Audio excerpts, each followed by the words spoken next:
Today, brothers and sisters, we are on our series, natas atong series karon nga working together. Everybody say working together.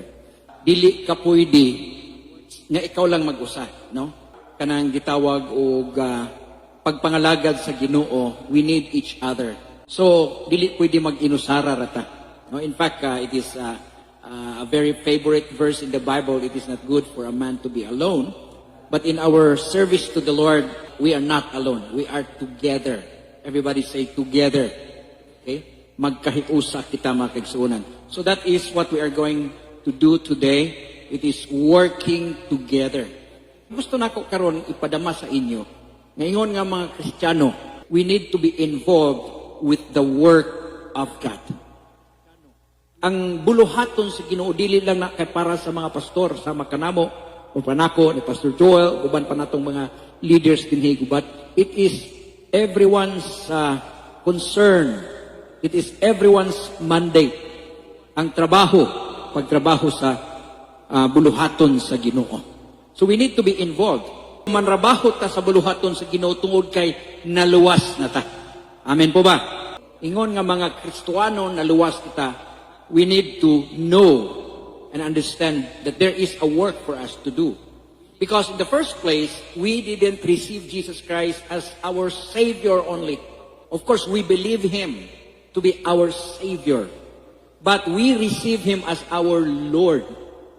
Kung maghiskot kitag Lord, siya ang boss, siya ang master. That means we are ready kung unsa may gusto niyang ipabuhat nato. Kay siya man ang magbuot, siya ang matuman sa atong kinabuhi. But most of the Christians, they are not involved with the work of God because they wanted God to work for them as a Savior. Lord God, luwas ako, forgive me, bless me, solve my problem.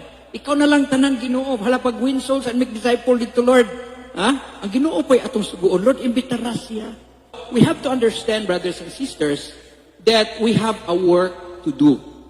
Anyway, let's go back to our theme today, working together.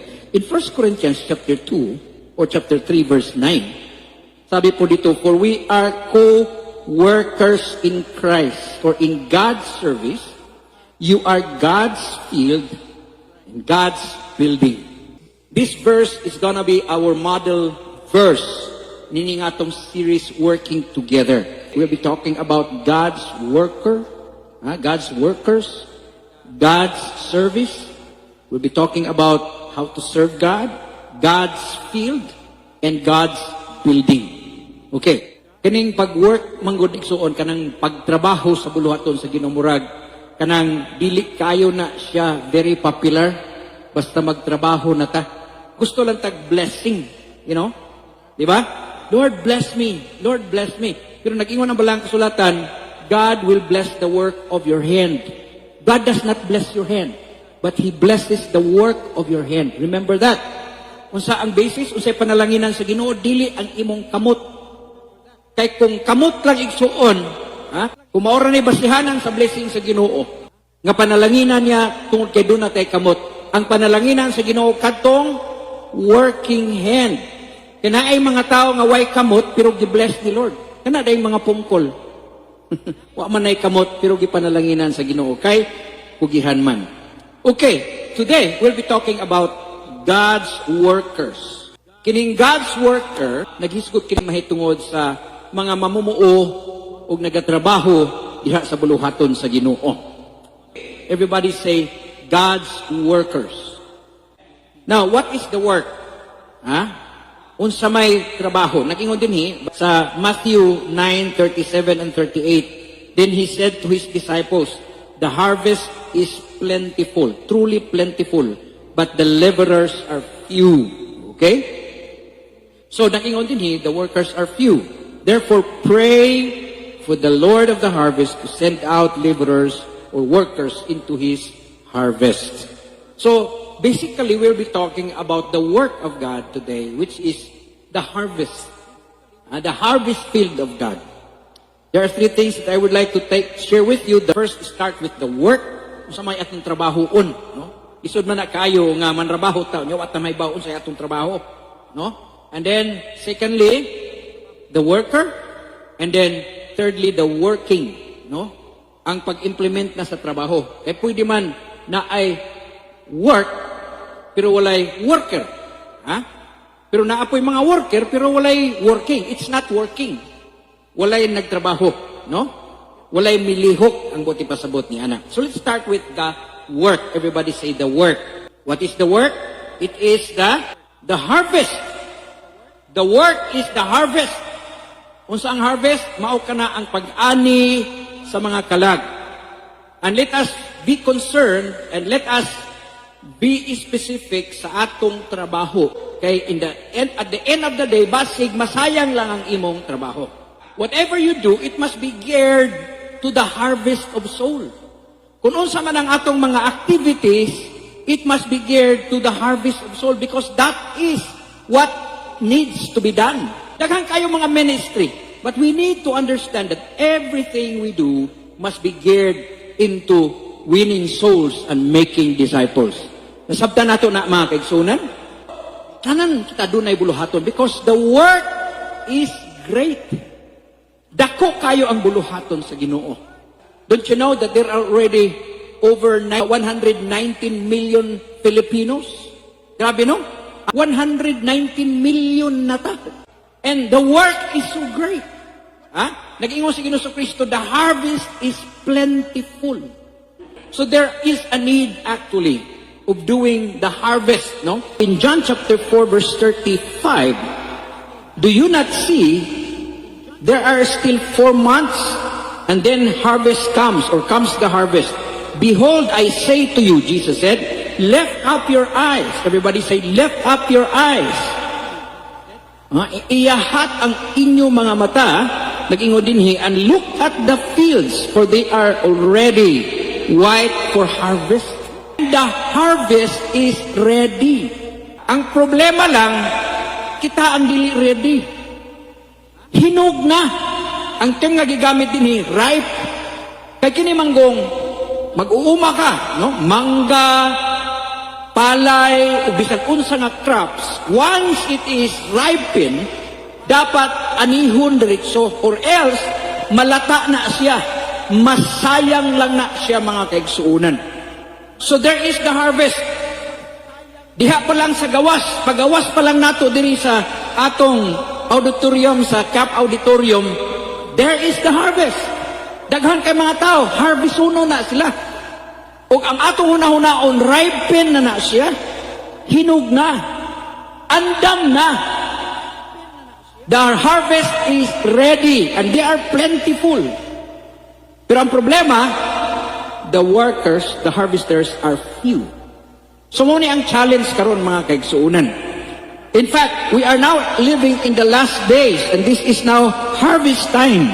Sabi dito sa Mark chapter 4 verse 29, but when the grain ripens, sa diha nga mahinog na siya, immediately he puts in the sickle because the harvest has come.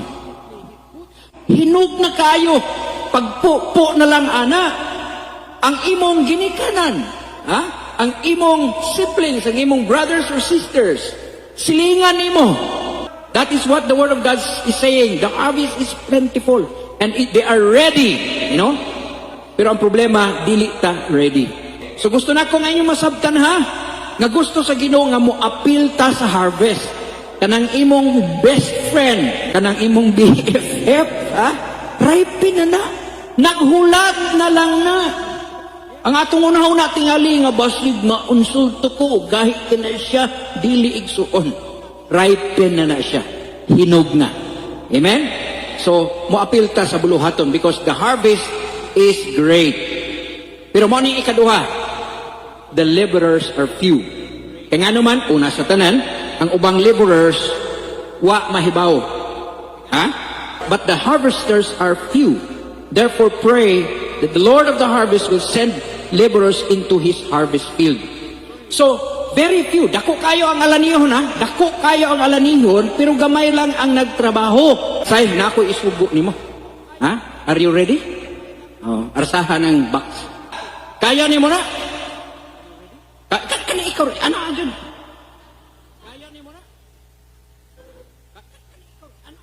Ay, kay basta magubang atong kalba. Lisod, dili kaya ni Cyril. Oh. Marlon, kisa man ikon. Oh. Kamong duha daw, tabangi. Praise God, palakpakan nato sila. Pero mga kaigsunan, what if the deliverers, hallelujah, daghan sila ang mag-alalay, pag-alsa, mga kaigsunan. Sige, taas. Palakpakan nato sila, mga kaigsunan. Mao na akong buti pasabot kung magtambayayungay ta, magtinabangay, madali ang buluhaton sa Ginoo. Amen? The harvest is great. Pero kung walay mo trabaho, mao na yung problema, no? Because daghan kayo, dako kayo ang buluhaton. Pero kung gusto nato nga mo paspas ang buluhaton, hallelujah, dapat mga kaigsuunan, daghan mo apil. But why is it that the deliverers are few? Why? Because there are three kinds of people or mga tulo ka klaseng mga laborers. Una, they are indifferent. They don't care. Daghan kay mga Kristohanon mga kaigsuunan, dili ni ikaw ha, salamat sa Ginoo, dili ni sa CLC. But there are so many Christians today who are indifferent. Ang ila lang, membro sila sa 4Ps. Diba mo sa ng 4Ps? Dili na sa DSWD, no? 4Ps. Pungko, paminaw, pauli, pabadlong. Ha? 4Ps. They are indifferent. They don't care. But they are Christians. They come to church. But they don't care. Dili involved sa buluhaton sa Ginoo. Well, of course, they are saved. Wato sila sa langit, mga kaigsuunan. Pero, dapat atong masabdan na dunay buluhaton sa Ginoo before ka mo adto sa langit. Kaya nga naman, nga ni maguni. Pag adto na to sa langit, there is going to be a judgment. Everybody say judgment. Na ay judgment sa mga taong dautan, no? Gitawag na og white throne judgment. Ang resulta na itambog sa linaw nga kalayo kadtong mga tao nga mo undergo ana. This speaks about those unbelievers who haven't received the Lord into their lives. But kita pod moagi po tag judgment. Mao nang gitawag og the judgment seat of Christ. Hukman ta sumala sa atong gibuhat. No? So, diha ibasi ang reward. Di ba na ay mga judges kanang bitong mga beauty pageant na nay mga judges. Ilang hukman kung kinsa ang mudaog, kinsay makadawat sa prize, sa first prize, sa championship. So, either sa athletics, sa boxing, naanay judges mga kaigsuunan. Pero kana siya, it determines the reward of the work. So, mga igsuon, atong sabton, nga yes, giluwas na ta sa Ginoo, pero why is it that we are, naamang ko siya assignment nga atong buhaton? O kana nga assignment, mao kana ang ministry nga gihatag sa Ginoo sa ato. Nakuha ninyo mga kaigsunan? Aron pag-abot nato dito sa langit, naako tay reward. Everybody say reward. Okay. So ang ikaduha kanang kapulan ra gyud, lazy. Ha? Yes, they are aware that there is a work to be done, but they are just lazy. They don't want to be involved. Pero kini ikatulo mao ning we need to be unsay nga na obedient. Kinahanglan mosugot kita. And that is what discipleship is all about. Teaching them to obey everything I have commanded you. Kanang commandments, mga igsuon, needs to be obeyed. Duhara na ang option anang commandment, kanang suguon ka. Either you will obey or disobey. No? Bisan tingali nagingong ka nga, ay ako mang gibuhat. Namuhat man ko, mao lagi na. If you are not doing what He told you to do, it's still disobedience. Kung magsugo ko, ha? Palit ang sugoon ako si Cyril, say, pagpalit dito og litson manok. Pag uli niya, limpo ang iyang gipalit. Unsa man na say? Naghako siya, mingad to, pero limpo ang gipalit. Moingon nga, parehas man na litson. Dili. You have to obey the specific instruction.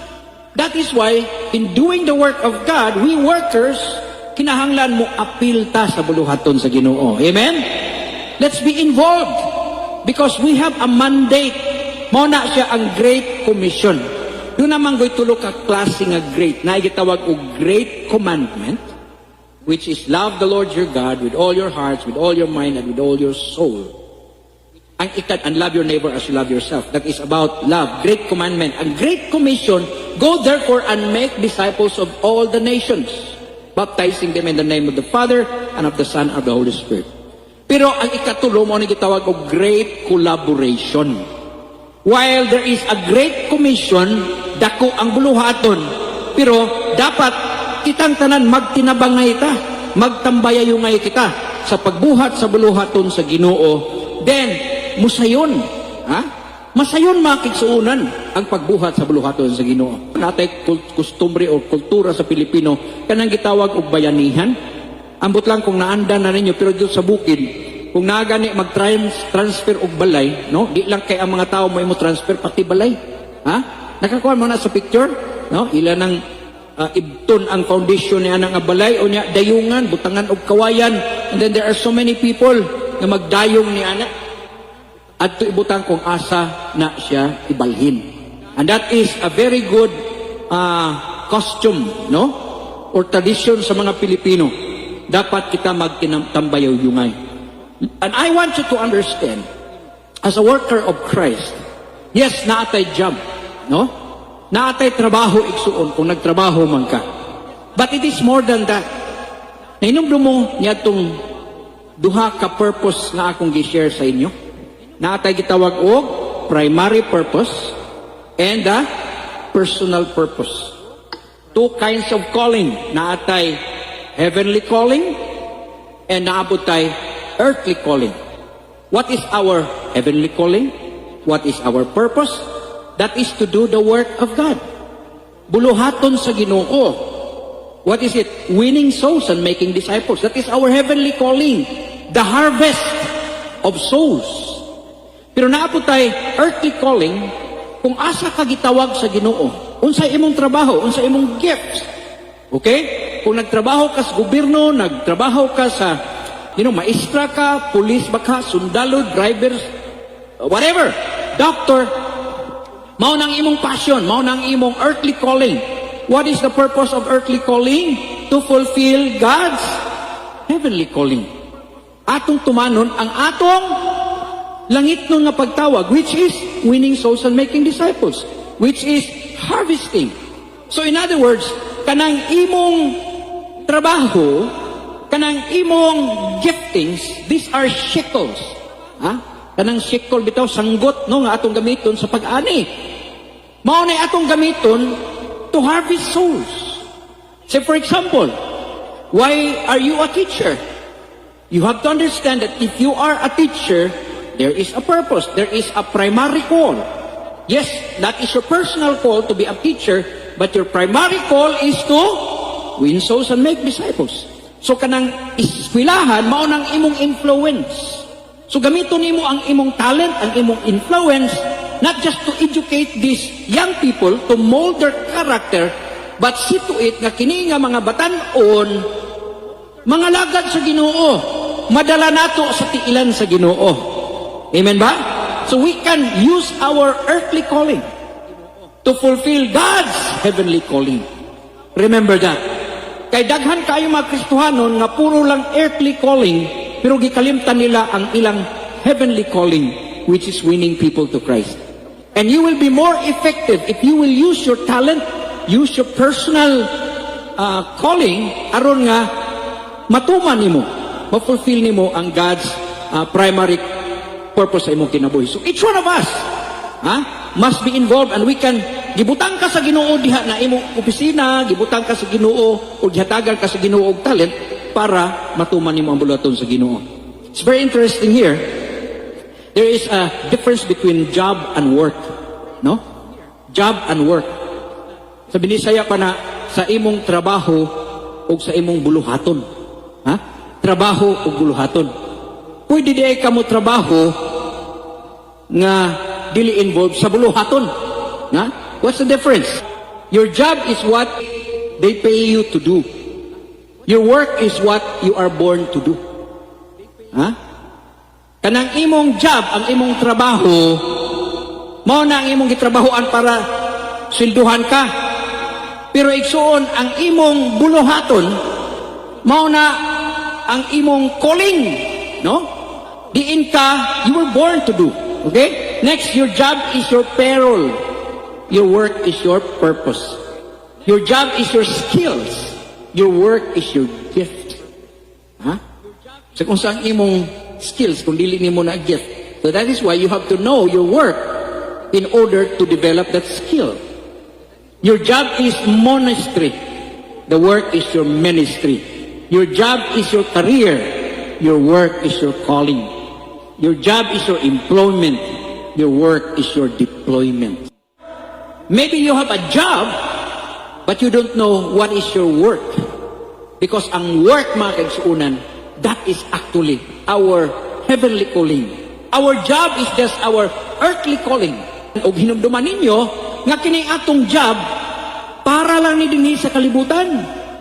Whether you write it or not, you are going to retire pagkatiguang na nimo. O ang imong napundo, pwede na siya ma-scam, pwede na siya magasto, o mahurot, o mawala nining kalibutanan. Pero ang work na to, nahimutang significant, it will last for eternity. So ato ta sa working, no? Yes, doon na work, doon na worker, pero wak bang po na trabaho. Ha? Daghang kayo mga Kristohanon, kitang tanan workers man ta, dili ba? Ingon niya, pray, therefore pray, the Lord of the harvest to send out laborers into His harvest field. So ang atong trabaho din to work for the work of God, to work together, let us start with prayer. Kung sa may atong iampo, ang atong magod, Lord God, nag-ampo ko Ginoo nga magpadala kag mga misyonaryo, Ginoo, dahang mga pastor nga moanhi dinhi ar magwanis pulong sa Ginoo. Lord, nag-ampo kami nga luwason nimo ang mga kalag. Luwaso si Tampulano, Lord, luwasa. Mao na atong kanunay giampo. Pero nag-ingon din niya bala ang kasulatan, pray that God will send forth laborers. Now, you have to understand that this is the only prayer request of Jesus. Naibaba mo nga si Jesus, magpan siya nga, iampo ko ninyo karon ha, kay para dugang sa anointing, kay magwali ko. Ngampo ko ha, kay muadto ko na yung mga masakiton, basig di na sila maayo, mukuha akong gahom. Iampo ko ninyo. Iampo ko ninyo, kay nagkulang akong funding. Ha? Iampo ko ninyo kay murag gisipon man po ko, murag gitrangkaso man tingali ko. Wala, the only prayer request ni Ginoong Kristo is pray that the Lord of the harvest to send forth laborers, workers. Mao na iyang prayer request. Pero naibaba mo kinsay mutubag niya na nga pagampo. Ha? Ang makatubag ra sa pagampo sa Dios, paminaw ra ha. Ikaw ra ang makatubag sa pagampo sa Diyos. Don't you know that? You are the only answer to the prayer request of Jesus. Because actually, iyang gisultihan ang iyang mga disciples na pag-ampo mo, the harvest is plentiful, tanawar ako niyo, daghan kayo, but the laborers are few. Pray therefore that the Lord of the harvest will send forth laborers. Gipabati-bati sila ni Ginoong Kristo. Wa siya mo diretso sa pag-ingon nga, ala, adto mo ha, ikaw ha, dili, iampo nga ang Ginoo magpadala og laborers. And the answer to that prayer request is that God is going to move in the heart of these disciples. So, kung maampo ka sa mga harvest, pangina mo ha, kung mag-ampo ka sa harvest nga, Lord, luwasan daghang mga kalag, be ready to respond nga, Lord, here I am, send me. Just like what Isaiah did. When he heard the voice of God, din sa verse 8 sa Isaiah chapter 6, then I heard the voice of the Lord saying, whom shall I send and who will go for us? And he said, here am I, sent me. And he said, go and tell the people. So kung natong tanaw ng working din this involves praying, mag-ampo ta, of course mag-ampo ta sa mga tao, mga kalag, pero mag-ampo po ta nga dunay mo work. Kaya usao man nila pagtuo kung walay di sila makabati, di ba? Mato pa ni Apostol Pablo, unya usaon pa nila pagkabati kung walay magsulti. Kung usaon man po nila pagsulti kung walay ipadala. So kung atong tanaw din ang tubag ra gyud sa pag-ampo ni Ginoong Kristo, kita. So we need to pray and be ready to answer God's prayer by saying what the prophet Isaiah said when he heard the voice of God saying, "Whom shall I send and who will go for us?" And he said, "Here I am." Everybody say, "Here I am." And there is a sending, to send, no? Pray, the Lord of the harvest, to send. We are all sent. You say, "Lord, here am I, send me." Wa siya magingon nga, "Lord, here I am, send him." O naman niya atong kal, Ginoo, "Oh, hallelujah, ni ako." Pero ipadala siya, Ginoo, kay busy kayo.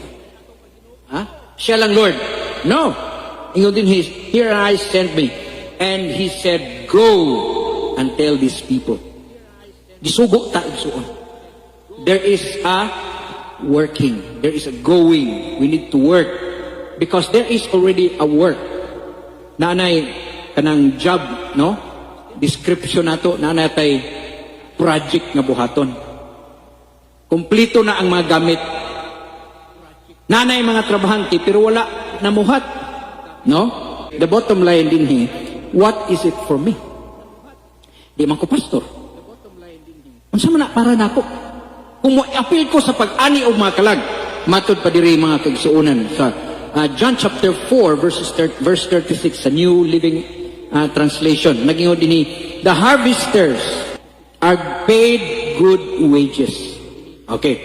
Mao ni ang problema kay daghang kaayo mga Kristiyanon di mo appeal kay ay mas dako makug kita mo na maniguro, di ba?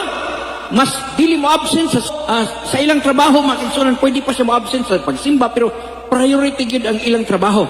Kaya naman tuwa man ang kwarta dito.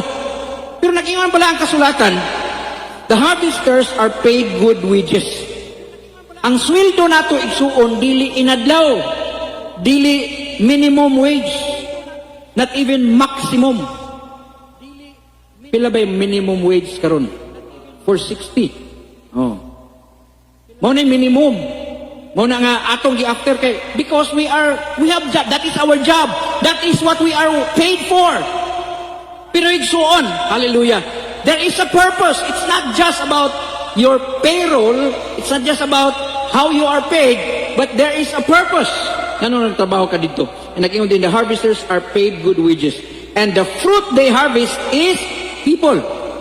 Unsa ganito atong gi-harvest? People. Mangani taog mga kalag. In other words, kinahanglan na ay atong madalas tiilan sa Ginoo. Ug magtinabangay kita. And guess what? Kung sa gingon dire, you are paid good wages. Kinsa may mobayad nimo? Of course, the Lord of the harvest. Ang Ginoo, mga igsuon. Nagingon din people that are brought into eternal life. What a joy awaits for the planters and the harvesters. You are doing the work of God. Let me tell you, God is going to bless you. Na ay wage. Every time day nga magdalatag kalag into eternal life, dunay good wage, ana. Na-exchange, ana. Unsa? 100 times, 100-fold blessing. Dili lang kay eternal life, nadala nimo siya ato sa langit, kung ikaw sigurado po ato sa langit, kung dili, while we are here, God is going to bless us. Na ay panalangin sa pagsugod sa tawag sa Ginoo. And even you yourself, paminaw mo if you are doing the work of God in your field, in your job, in your office, imong gibuhat ang harvest na gitsugo sa Ginoo, you are doing the work of God. Hallelujah. You are going to be blessed. You will be promoted, mga kagsuunan. Kung sa imong pagkinahanglan nga, Lord God, inunin mo nga, Lord, na ay harvest, appeal ko sa harvest. Nagtuo ko nga ang Diyos mo hatag kanimo good wage. You are going to be blessed.